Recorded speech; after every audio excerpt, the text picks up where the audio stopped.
Hi, I'm John Mather, Nobel Prize Laureate and Senior Scientist for the James Webb Space Telescope at NASA, and you're listening to The Soul of Life.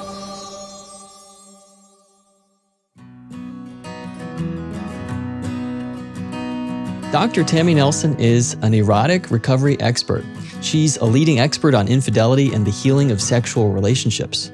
Today on The Soul of Life, I speak with Dr. Nelson about what it takes to have a vibrant sex life with a monogamous partner and how cheating during COVID has taken on new proportions. If I am, a mom stuck home, homeschooling my kids, and I've been in my yoga pants for 7 months and haven't worn makeup, and my life is about Cheerios and trying to figure out algebra, and then I meet someone online who thinks I'm like sexy and alive and charming and beautiful and, just wants to make out with me, like I'm a totally different person for 10 minutes a day, and that makes you feel alive for those 10 minutes. Dr. Nelson is the author of Getting the Sex You Want and The New Monogamy, Redefining Your Relationship After Infidelity.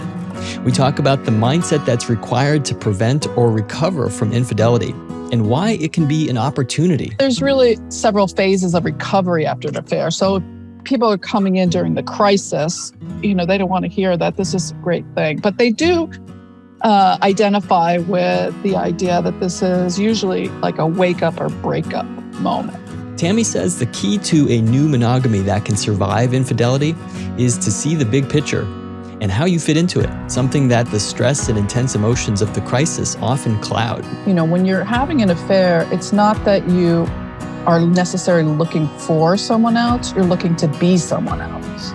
So if we look at who did you become in that affair instead of, why did you cheat on the person that you're with? Then we have a totally different narrative that both people can understand and look at a little bit differently. The work that people like Tammy and I do as couples therapists treating infidelity usually has to include treating the symptoms of trauma, anxiety, depression, and often substance abuse, as well as grief. But Tammy says that the upside to this work is hope and opportunity to have the marriage and sexual relationship that you want. You have to be able to create a new marriage going forward, because once someone cheats, the reality is that marriage is over. And people don't want to hear that, but the monogamy agreement that you made pretty much has one rule. That rule is don't sleep with anyone else. That's pretty much it. That's all you got. You have to, both of you, grieve that. And that's over, that ended. And then you get to decide, do you want a new marriage together going forward? We discussed several myths about infidelity, sex, and eroticism. There's so many myths around women needing emotional connection and men just wanting, objectified sex. And frankly, it's not true. Women actually do cheat for sex. Men tend to cheat for emotional reasons. And that flips the whole paradigm of what we think about. Do all affairs happen because of sexual problems? Does communication and empathy have the power to fix sexual frustration? If we work on our companionship and we get really close and we communicate well and we go to therapy and learn how to talk to each other, then our sex life will just take care of itself. And that's totally not true. Why does emotional closeness sometimes kill erotic passion? The longer you're together in a relationship, you would think the more comfortable you are sharing your desires and your fantasies, but it actually works the opposite, because the more you're together, the safer you feel and the more family you feel. And you don't want to have sex with your family, so that it actually decreases and desexualizes your relationship. Why is it important to tease apart safety and trust to have a hot sex life? Safety and trust are different.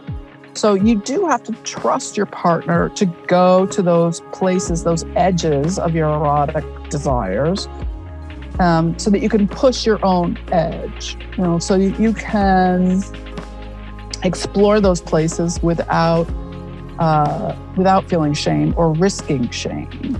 And you do have to trust that person, but you don't have to feel safe. And there's a difference, because in really good sex, you shouldn't feel safe. You should feel kind of embarrassed, and you should feel oh my God, I can't believe I did that. And I can't believe I made that noise. And I can't believe I was that person.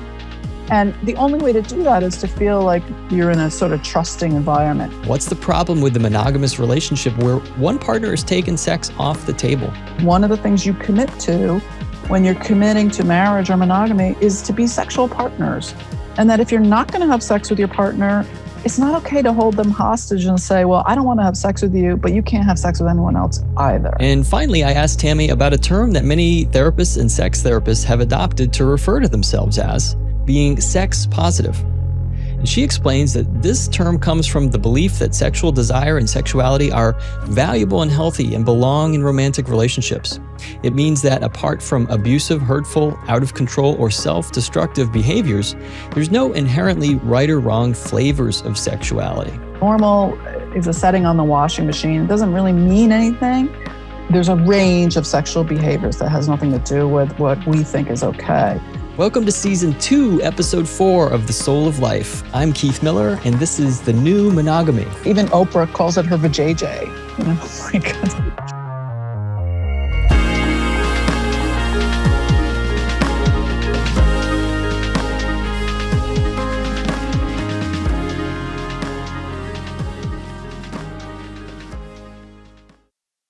I'm Keith Miller, and my podcast, The Soul of Life, is here to help you remember who you really are. I'll bring together people who have gotten off their treadmills. I'll have conversations with athletes, musicians, doctors, scientists, healers, and entrepreneurs to discuss the fascinating edges of our knowledge in neurobiology, psychology, and physics. This is The Soul of Life. Please take the time now to subscribe to The Soul of Life wherever you're listening. Give it a thumbs up or write a positive review. That's the best way to make sure you don't miss out on these amazing episodes planned for Season 2. Dr. Tammy Nelson is a sex and relationship expert, author, and psychotherapist, and she's the director of the Integrative Sex Therapy Institute. In addition to being a university teacher, she's a TEDx speaker and is the host of the podcast called The Trouble with Sex. Tammy is a board-certified sexologist, an ASECT certified sex therapist, a licensed professional counselor, a certified Imago counselor, and a licensed alcohol and drug abuse counselor. She's a prolific author, and in fact, she's a writing and publishing coach if anyone out there wants to work on their writing and get a book published. And she's published books on infidelity, finding sexual passion, overcoming sexual inhibitions, and teenage eating disorders. Most recently, Tammy published a textbook on sex and couples therapy, and perhaps her best-known book is called Getting the Sex You Want, a nod to Harville Hendrix's perennial bestseller, now I think in its fourth decade on the bestseller list, called Getting the Love You Want. Tammy's website is a clearinghouse of information that I highly recommend for everyone in relationship recovery or anyone seeking to master or recover sexual intimacy and so much more. Tammy, how are you today? I'm good. Thank you. Thank you so much for that introduction. Yeah, you're welcome. It's really a privilege to be with you. I think you deserve a lot of credit for, I've known you at least through your work and your books for many, many years as a couples therapist myself. And you've done a lot, I think, to get the word out there in such a helpful way about infidelity, especially, and your passion for teaching about sex. And I've taken your courses at the Integrative Sex Therapy Institute, which is fantastic. So today we'll, hope to cover some of these things. There's a lot to talk about, but I guess I want to ask you kind of the question I have on my mind about infidelity. People during COVID, people come to me for infidelity quite a bit, as I'm sure they do for you. It's one of the big reasons couples seek counseling. And, we have a unique perspective, Tammy, I guess, I think, and I know I share this with you, that we get to see affairs as an opportunity for change and for growth and to unlock something that's trying to happen in the relationship. Most people don't see it that way at all. I wonder what your perspective is, especially during COVID. How is COVID affecting infidelity? We'll start with that. Well, I agree with you. And you certainly can't tell couples, no, this is great. It's so good that this happened to you. Yeah. So exciting time. What an exciting time. No, that goes over like a lead balloon. Yeah. Well, and there's really several phases of recovery after an affair. So if people are coming in during the crisis, they don't want to hear that this is a great thing, but they do identify with the idea that this is usually like a wake up or breakup moment. And that if they're coming into therapy and they're lasting, more than a couple of weeks, then they're usually in the next phase of recovery, which is like the insight phase, where they can do that work that you're talking about, where they can see, okay, how is this an opportunity for us to make some changes and to see maybe we're heading down the wrong path, and there's an opportunity to do things differently.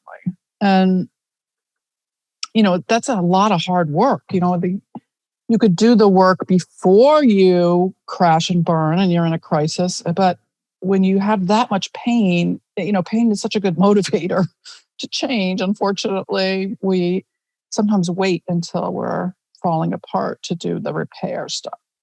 And your question about COVID,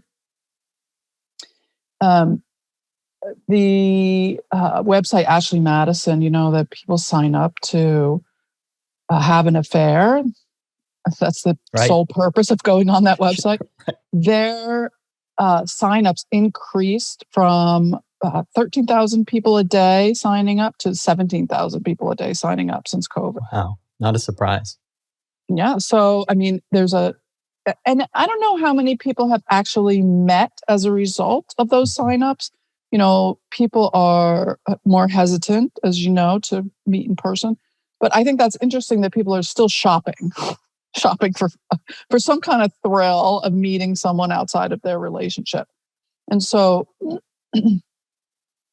to me, that I think this is what I make up, is that we have this part of our brain that is activated by seeking behaviors. And since we've been in sort of lockdown for almost a year, 9 months or whatever it's been, that seeking behavior is sort of frustrated in some people. Like some people are nesters and they're okay staying home and making sourdough bread and, whatever. But the other people are more seekers. And that seeking behavior that we would normally use to seek out a movie or a parking space or a new restaurant or, something in the environment where we could sort of scan the environment for new stuff. Like how many Netflix movies can you watch? I think I watched every single thing on Netflix now, every series. Now I'm going into the archives and it's boring. You're kind of saying that there's a depletion, right? There's maybe a dopamine depletion. And we know people are more depressed. I've talked about this on the show. I know you've probably talked about it. People are more depressed during this period. So it makes sense that we're going to see some of those behaviors that are symptomatic of a issue in a relationship, like going outside the marriage or going outside the commitment. And I don't think it's necessarily a sign that marriages aren't doing well. I think it's really a sign that people are looking for that seeking hit. And so, like those people on Ashley Madison, they might be just looking to get that hit of meeting someone new or flirting or the excitement of doing something illicit and naughty or whatever, but they're not necessarily even meeting new people. And so I think that's a new thing that's happened for COVID.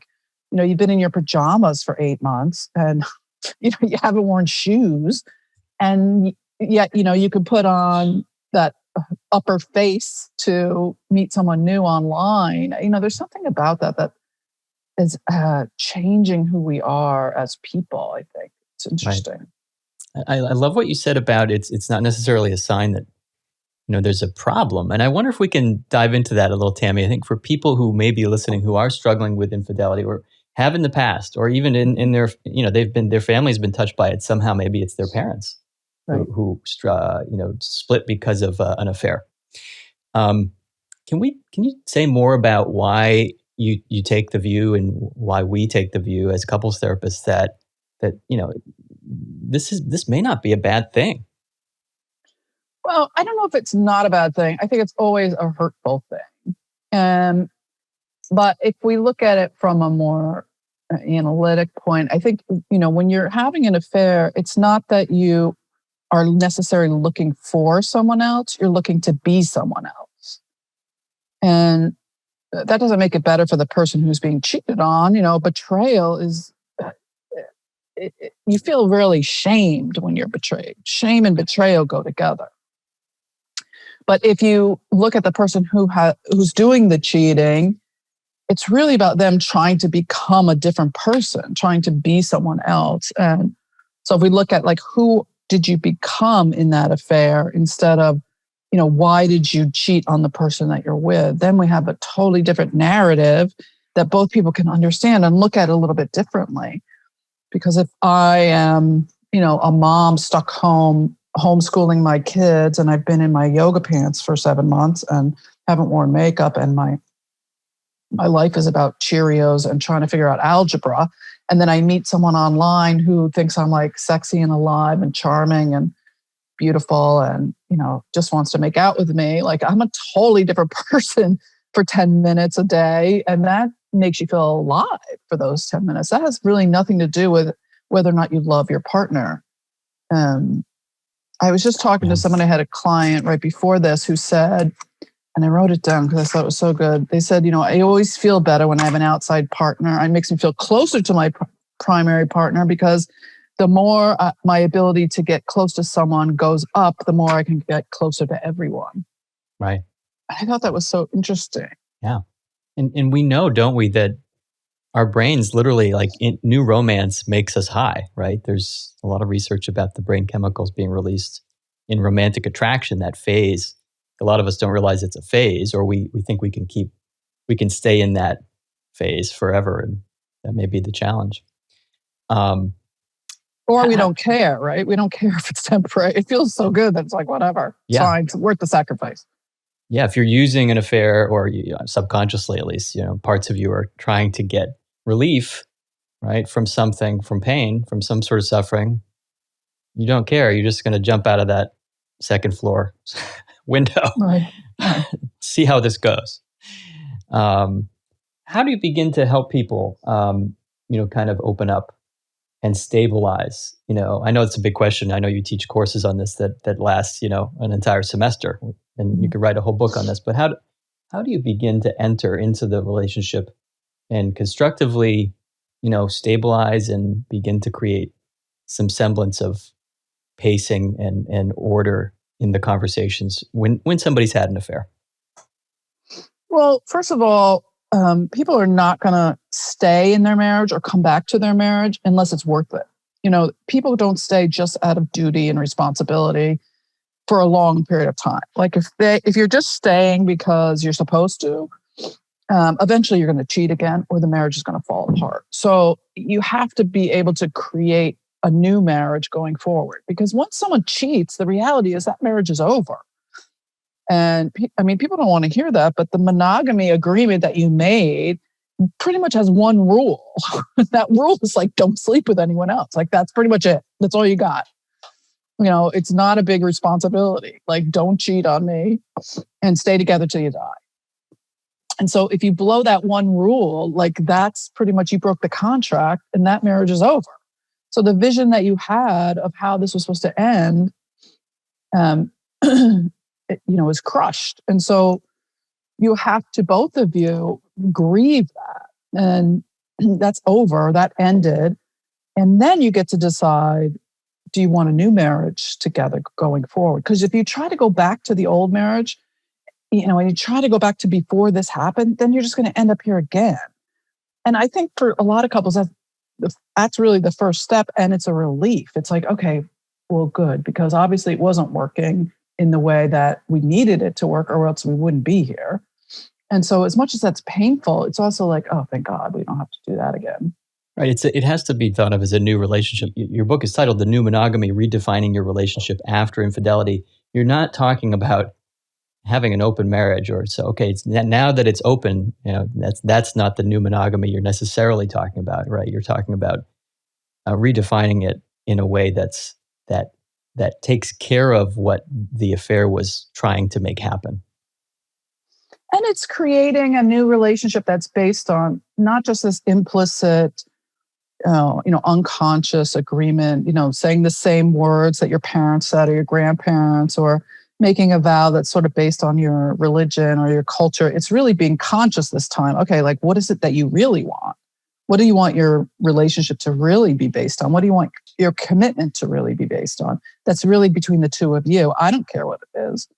I'm just the person who's going to facilitate the conversation. But I think this time it has to be super conscious, because we make so many implicit assumptions about what monogamy means. Like, are you going to tell each other every time you masturbate? Is it okay to watch porn? Is it okay to have a best friend at work that you tell all your secrets to about your relationship?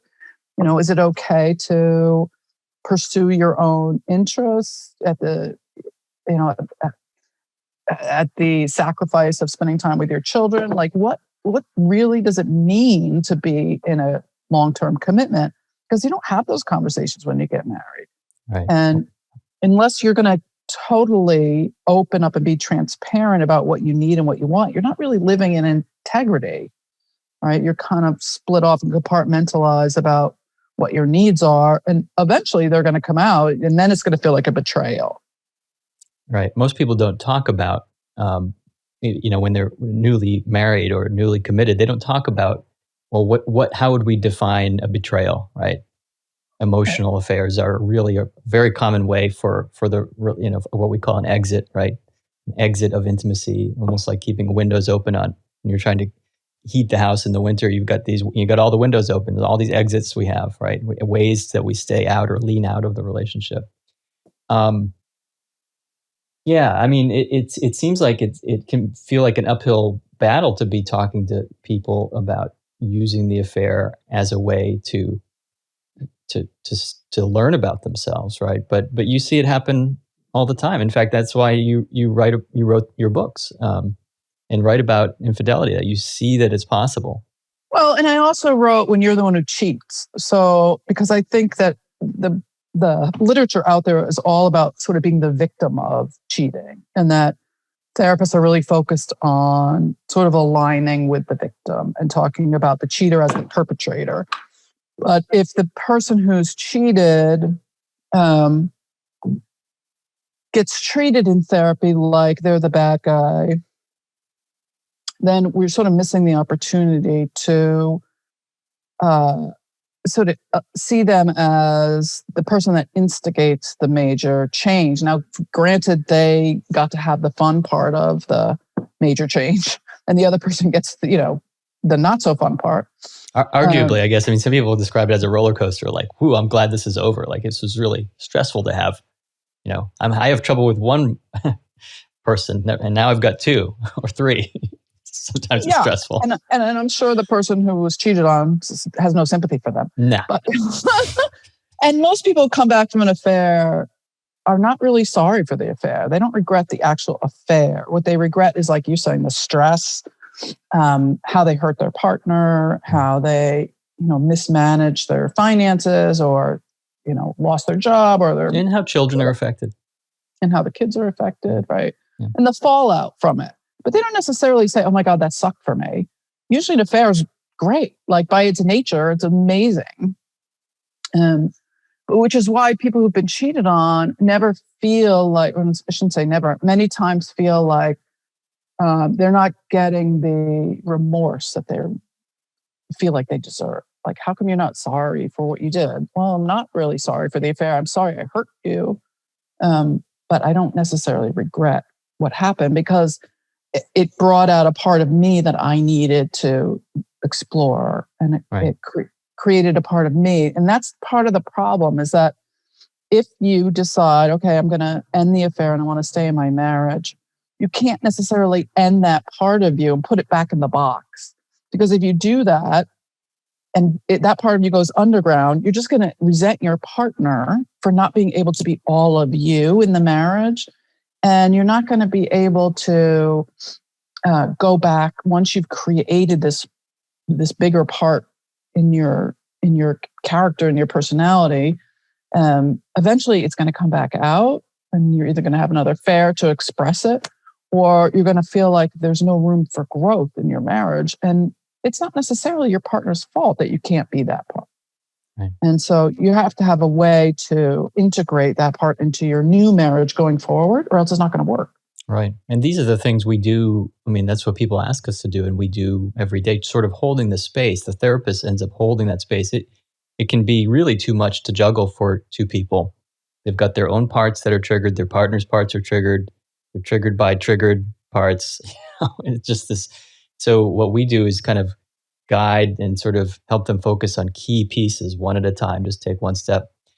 It's interesting what you say about having more compassion and seeing the side of the person who cheated, and beginning to see it with new eyes, and see that there's, It's not just we have to get them to remorse or get them to end the affair. There's a more complex task involved in order to integrate their affair energy with the relationship. What would you say is the primary task? I mean, you write especially, and you write for both partners, both the partner that has been betrayed and the person who's gone outside the relationship. The person who's been betrayed, what are you typically helping them focus on?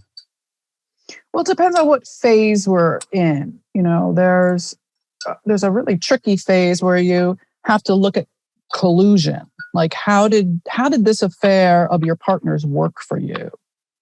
And that's a really hard thing to do as a therapist, like you said, like to hold all those parts. One of the ways you could do it is like, okay, this part of your partner came out in the affair. What part of you has come out as a result of your partner's affair?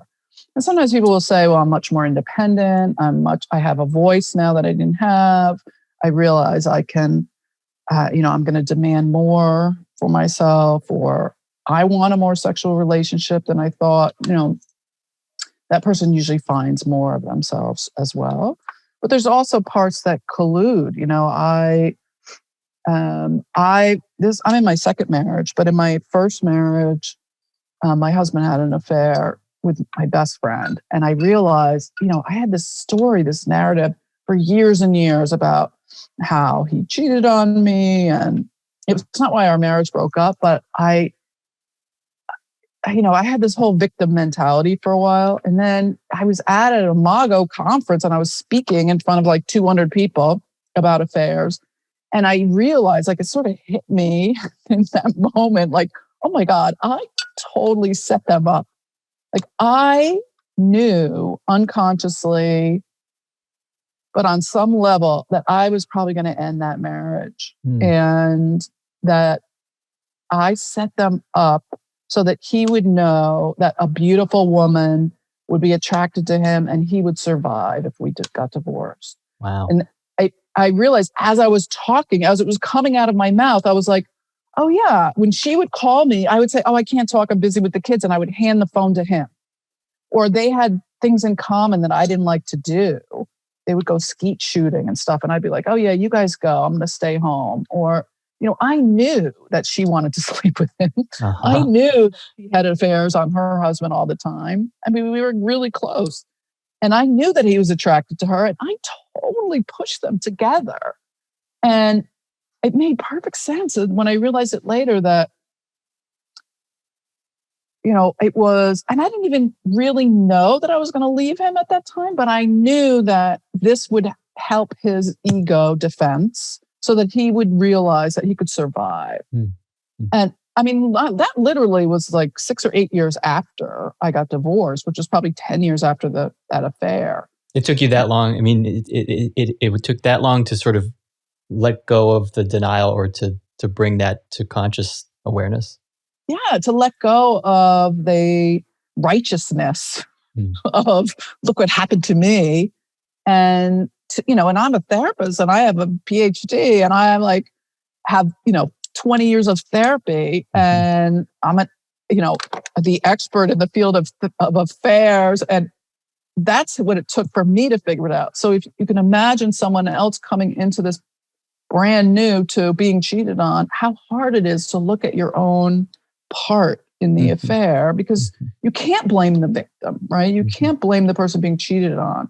But people can recognize many times, the part they played. In other words, like I have a couple where they hadn't had sex for like 6 years. And she said to him, just go out and find someone else to have sex with. Stop bothering me. So he went out and found someone else to have sex with. And then she was like, I can't believe you did that. And he was like, but you told me to. And she's like, but I didn't really mean it. I didn't mean it. I didn't think you actually would. You weren't supposed to do it. Or I thought implicitly that you would go out and find a sex worker, not that you would have an affair with someone and actually have feelings for that person. Feel for them, yeah.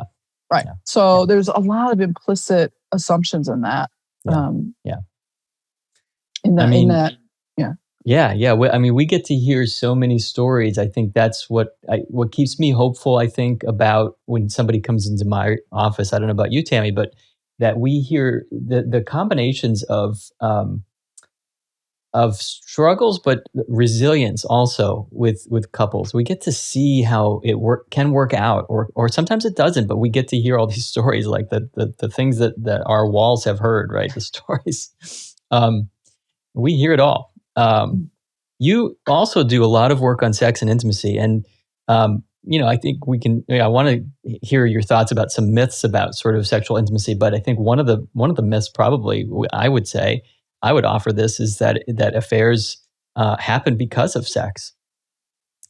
Maybe, and sometimes, and oftentimes, there's some sexual intimacy involved, but that ain't what's driving it a lot of the times. I guess I wonder, if we can shift gears a little bit, talk about intimacy and sexual passion, sort of separate the subject a little bit. A lot of people come to you for the teaching on sexual intimacy. What are some of the things you enjoy the most teaching about sexual intimacy and sexology? Well, I think just to go back for a second about, the myths around sex and affairs. Yeah.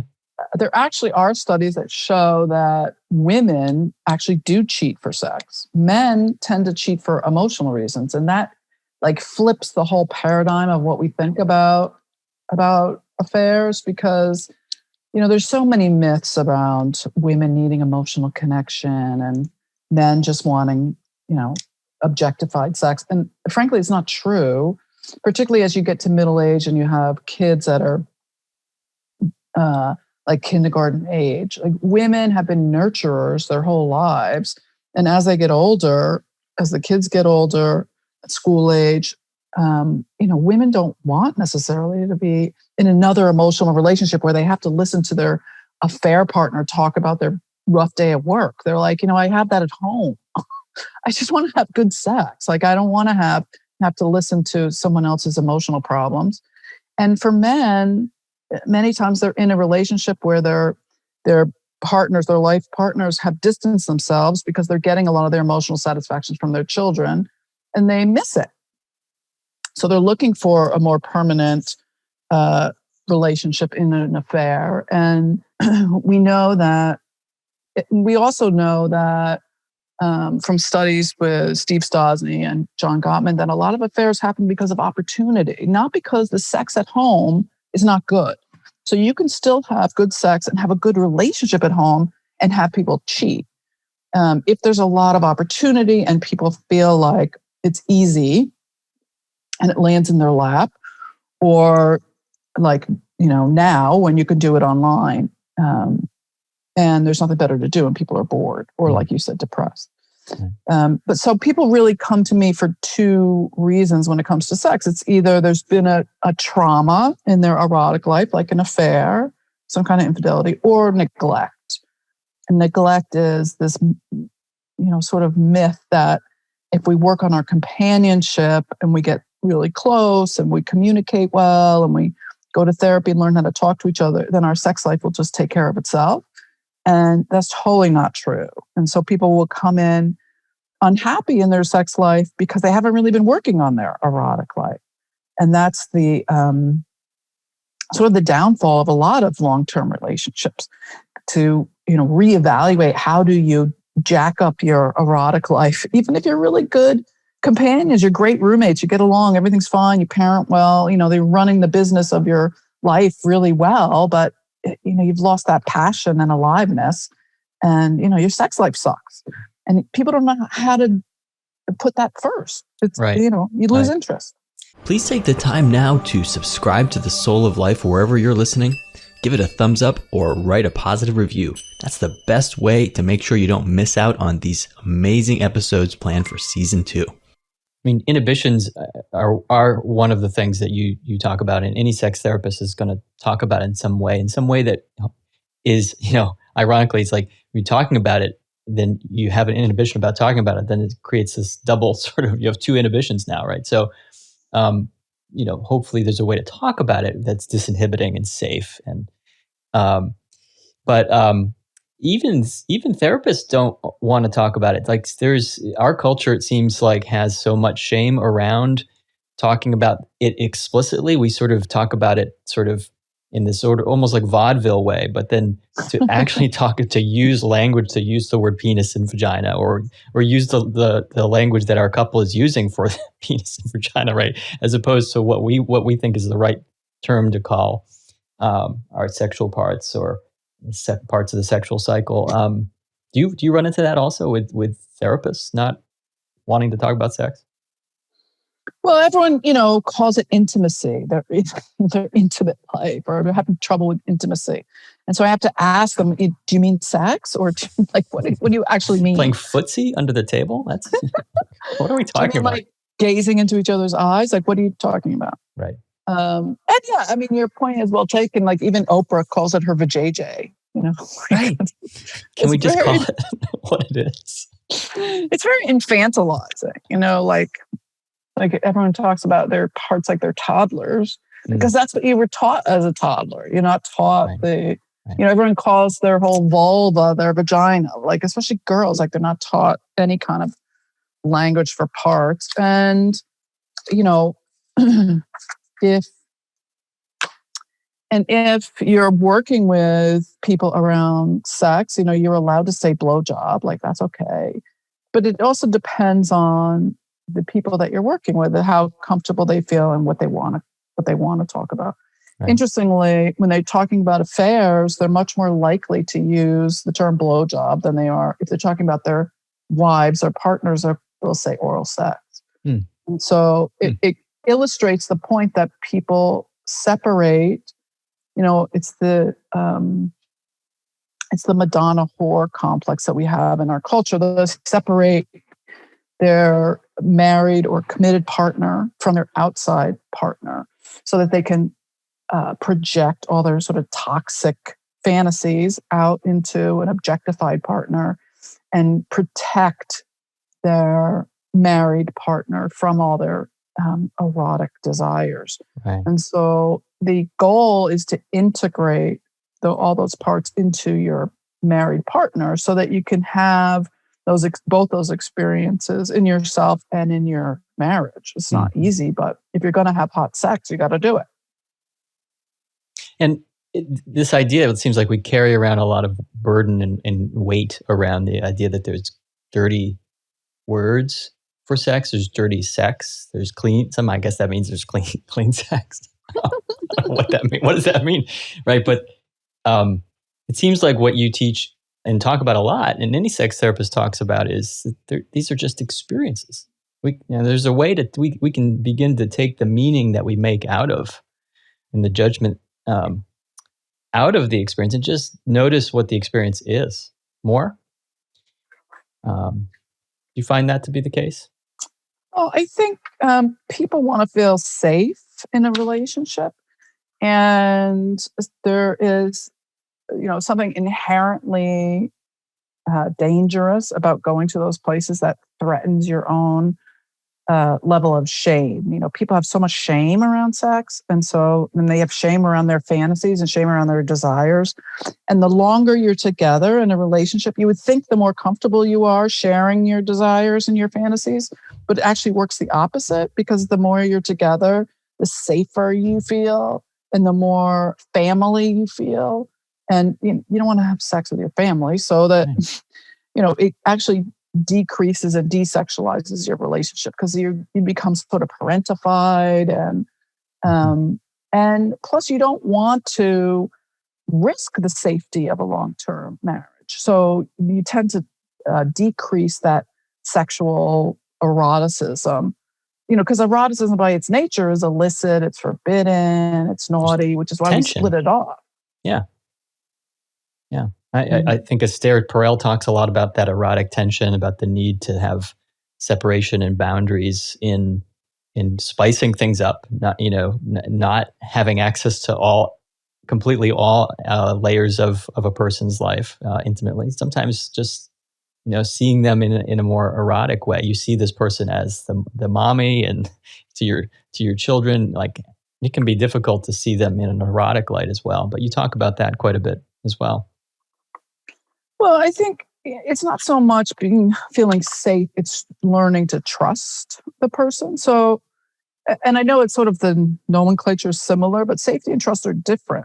So you do have to trust your partner to go to those places, those edges of your erotic desires, so that you can push your own edge. So you can explore those places without feeling shame or risking shame. And you do have to trust that person, but you don't have to feel safe. And there's a difference, because in really good sex, you shouldn't feel safe. You should feel like kind of embarrassed, and you should feel like, oh my God, I can't believe I did that. And I can't believe I made that noise. And I can't believe I was that person. And the only way to do that is to feel like you're in a sort of trusting environment. Trust means that you're going to get in the boat, even though it looks scary. Safety means I need to know that the boat is, waterproof, and that I need to know that everything is going to be okay before I get in. Are the dishes done? Are the kids in bed? All that stuff that disinhibits us, right? Or inhibits. I'm sorry. Yeah. Yeah. Or that, it's going to be the same sex that we always have, and it's not going to do anything different. It's not going to challenge me. And it's, it's maintenance sex, and it's going to be fine. It's going to be lovely, but it's not going to push any edges, and it's not going to challenge me at all. Right. And I mean, just to be clear, you're speaking about, I think, the physiology, right, of the body, that an orgasm is by definition an involuntary reflex. And so the more we're trying to create it, we deal with, we talk about a guy, if it's a guy who comes in and says he's struggling with erectile dysfunction or having confidence issues, maintaining an erection, or getting one, that often it's about trying to trust your body and sort of let go, as opposed to do the right thing in a certain order, be the right way. That there's a physiological component to this, right? Well, yeah. And then same for women. Like, you can't have an orgasm unless you really trust what's happening and you can relax into it. Otherwise, any anxiety, most sexual dysfunction is based on anxiety. So erectile dysfunction, premature ejaculation, anorgasmia, or the inability to orgasm. A lot of it, unless it's medication based, a lot of it's based on anxiety. So if you could trust to really relax and let go, a lot of that will take care of itself. But it's a bad cycle. So once you're anxious that you have erectile dysfunction or that you can't get an erection, then the next time you're going to feel like, oh no, that happened last time, so it's probably going to happen this time. And that just creates the problem again and again. Right. So you get stuck in that anxiety cycle. But the more you have a trusting relationship with your partner, and you're not so focused on getting to the end zone, and it's not such a performance, and you could focus just on pleasure in the moment and not have to worry about getting anywhere, the more likely you are to break out of that. Right. So that's really the goal. Right. Are there favorite myths that you like, or maybe that's not the right way to say it, Tammy? What are your favorite things that you like to teach about, or what energizes you teaching about sex? I think there's a couple things. One is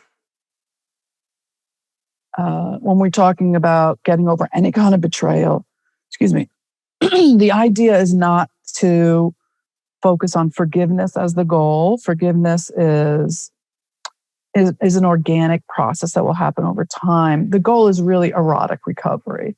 So in all those cases where it's neglect or betrayal, erotic recovery means that you get to a place where the sex is going to bring that passion and aliveness back to the relationship. And once that erotic energy is in the relationship, it's not split off outside the relationship. It heals a lot of things. If you don't work on the erotic recovery, then you're stuck. Because forgiveness is it's a power struggle, right? If you have an affair and you say, I'm sorry, now I owe you forgiveness. And then we're a log jam unless I give you the forgiveness. Otherwise, we can't move forward. But if I give you forgiveness, now you got to have the affair. Now you get the forgiveness too, and I have nothing. And so, at times where I feel like the relationship is imbalanced, I'm going to take back my forgiveness and say, you know what, today I don't forgive you because I need something. And so forgiveness is really a power struggle until there's empathy. And when there's empathy on both sides, then then we can sort of work towards the erotic recovery. And then that third person will be out of the bedroom. But until that erotic recovery is strong enough, all the other stuff will work itself out when that happens. But until then you're just going back and forth. And why did this happen? And what happened? And how many times did you sleep with her? Right. I wish we had more time, or maybe we can do this another time, Tammy. But the sequence that I'm sort of catching, which I get and I follow this actually, is that especially in a committed partnership, a long-term partnership, the sequence sort of goes intimacy or emotional connection, then eroticism. But obviously some partners connect erotically and then the empathy follows, or then we could even talk about sort of kink and sort of what used to be called dysfunctional modes of arousal, right? Which we no longer use that term. And I wanted to ask you about the term sex positive, what that means. Some people, that would be a new term for them. For a lot of therapists, it would not be a new term. But can you say something about what sex positivity is in our field and how it relates to this idea of whether we prioritize certain types of intimacy, if it's going to be, connection-based sex, or as Terry Real, I think, talks about disconnected sex versus connected sex? Well, first of all, like you were saying before, some people need to feel emotionally connected to have sex, and other people feel emotionally connected from having sex. So that's how people get stuck in, sexual shutdowns, because usually you end up with a partner who has that opposite need. It's not necessarily male, female, but it can be. It just depends.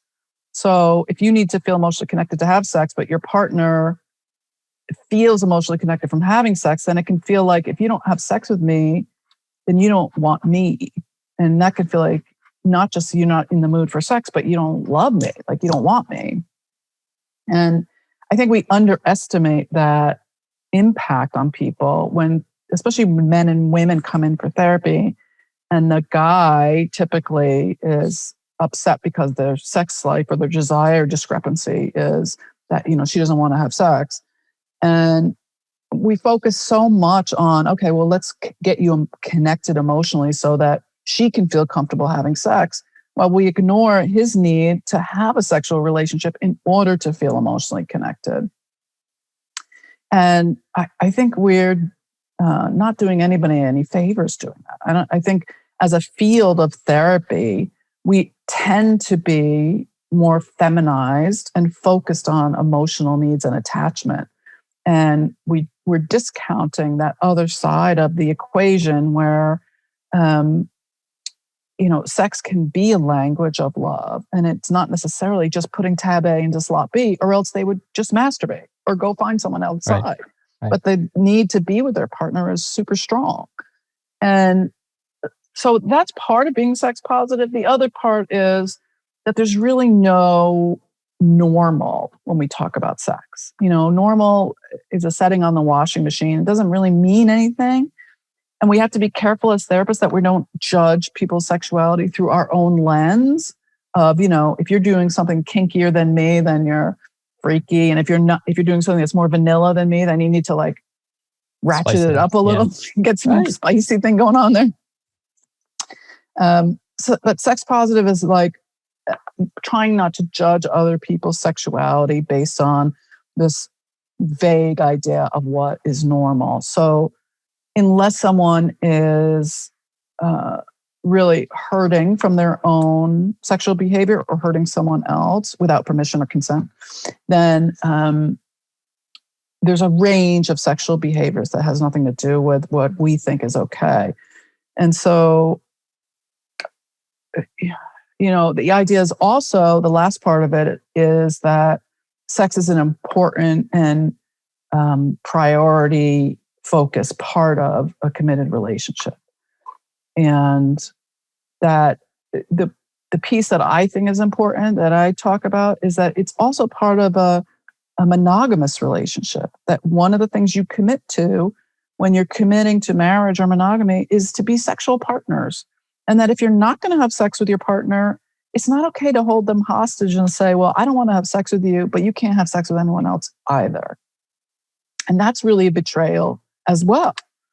And, how long can you go without having sex with your partner and yet refusing them to have sex with anyone else before your partner says, hey, this is breaking the agreement that we have as well. Right. And it's sort of sobering even to think of the definition of a sexless marriage being less than two times a month, and I hate to get into numbers. People always ask how much, what's the normal amount of sex people have, right? It's kind of a ridiculous question, but the bar is up there. It should be like we think of in sex therapy, we think of it as having some sort of sexual vibrancy, right? Mm-hmm. throughout the week.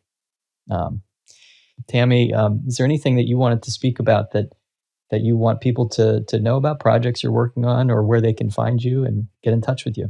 They can definitely come to my website, drtammynelson.com, drtammynelson.com. They can find my podcast at The Trouble with Sex, or any place that they can listen to podcasts. If they want training as a sex therapist or a sex and couples therapist, they can go to Integrative Sex Therapy Institute or isdtraining.com.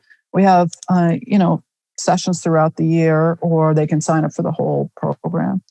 If people are listening and they want to email me directly and tell me that they were listening on this show, I'll give them a free handout from my book, 37 questions for their new monogamy agreement. So get in touch with you through your website. Let them know that you were listening on The Soul of Life, and Tammy's going to give you a great tool that can help you with your relationship. That's fantastic. Thank you, Tammy. You're welcome. Thank you. Yeah, your books are When You're the One Who Cheats, 10 Things You Need to Know, and The New Monogamy, Redefining Your Relationship After Infidelity, and of course, Getting the Sex You Want. Tammy, thank you so much. It's been a real treat to see you today.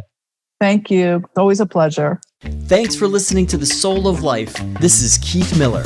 Oh, and don't forget, please leave a thumbs up or a like for this episode wherever you're listening, so that others like you may find the soul of life. I mean, really, it's not every day you get to share the soul of life with someone. Okay, so you can post a comment or question on souloflifeshow.com. I'd love to hear from you, and please subscribe now to get the next episode. I look forward to sharing more of my soul of life with you.